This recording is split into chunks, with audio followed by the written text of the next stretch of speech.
Mathématiques première STMG. Évolution. Pourcentage d'évolution, taux d'évolution en pourcentage à partir d'une évolution. Alors, ce qu'il faut penser dans ce chapitre, c'est que on a deux grandeurs,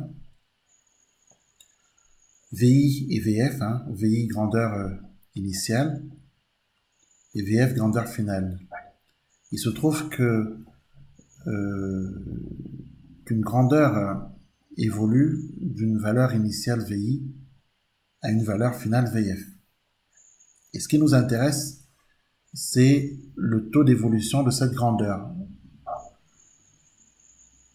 Eh bien, on a une formule pour calculer le taux d'évolution de cette grandeur. Et la formule, c'est VF moins VI sur VI.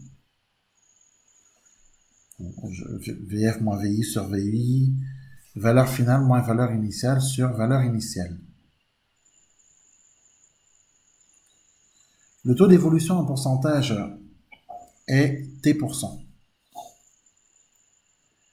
Le taux d'évolution en pourcentage est donné par la formule T égale 100 multiplié par, entre parenthèses, VF moins VI, le taux divisé par VI. Alors, ce qu'il faut penser, c'est que si le taux d'évolution d'une grandeur est strictement positif, donc si on a VF moins VI sur VI strictement positif, alors la grandeur est en hausse. Si en revanche, le taux d'évolution de cette grandeur est strictement négatif, donc si VF moins VI, le taux divisé par VI est strictement négatif, alors la grandeur est en baisse. Alors, quelques applications pour bien comprendre.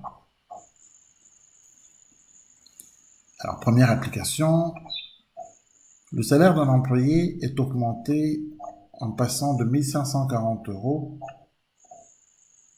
à 1848 €. Quel est le taux d'évolution de ce salaire? Alors, vraiment, pensons que le taux d'évolution d'une grandeur est donné en pourcentage par la formule T égale 100 fois VF moins VI, le tout sur VI. Or, il se trouve que VI, la grandeur donc initiale, est égale à 1540. VF grandeur finale, 1848. Donc, par application numérique, on obtient que T est égal à 20. Le taux d'évolution de ce salaire est donc de 20%.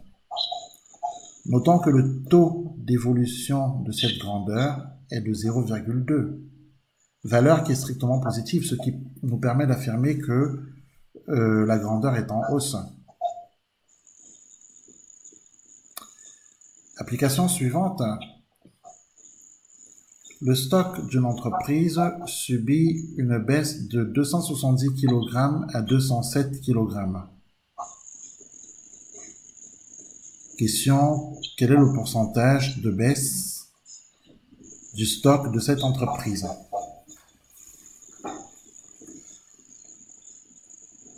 Alors, le pourcentage de baisse étant le taux d'évolution en pourcentage, il est donné par la formule suivante, T égale 100 fois VF moins VI, le taux divisé par VI.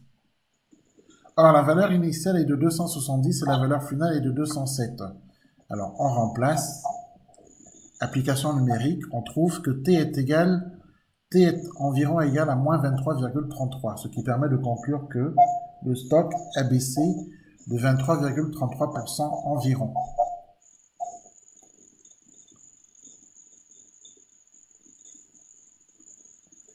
Dernière application. En 15 ans, un article a vu son prix tripler. Quel est le pourcentage d'augmentation de cet article?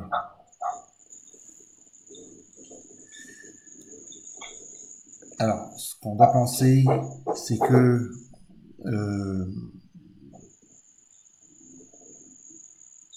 si l'on pose x comme valeur initiale, hein, si x est le prix initial de cet article, son prix final est 3x, puisque l'article a vu son prix triplé. Donc 15 ans après, enfin du moins en 15 ans, le prix de cet article est passé de la valeur x à la valeur 3x.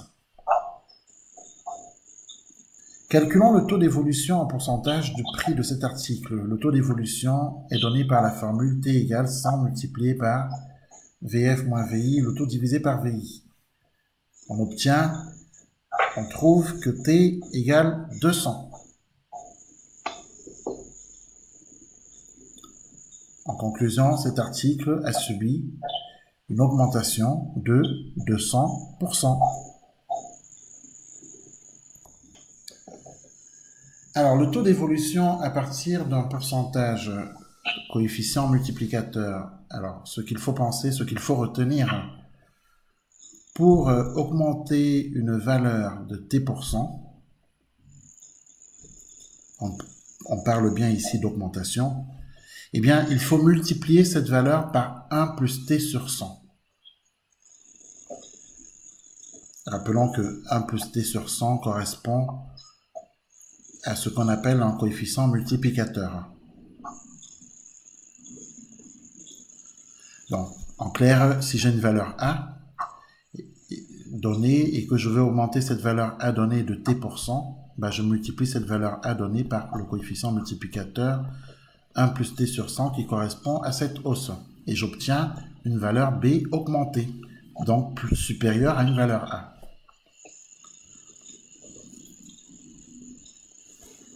Pour diminuer une valeur de t%, il faut la multiplier par 1 moins t sur 100. Ce qui veut dire que si j'ai une valeur A que je veux diminuer, imaginons par exemple qu'on soit dans un magasin, qu'un article coûte par exemple X euros. Qu'un article coûte X euros et qu'il subit une baisse de t% ou de 30%. S'il subit une baisse de 30%, je vais multiplier cet article par le coefficient qui correspond à une baisse de 30%. Si cet article subit une baisse, si cet article, donc la valeur initiale, donc la valeur en rayon, hein, donc ça c'est le prix en rayon, ça. Si le prix en rayon est de X et que je baisse, et que ce prix baisse de t%, bah, on multipliera le prix en rayon par 1 moins t sur 100. Et on obtiendra le prix, par exemple, Y à payer en caisse.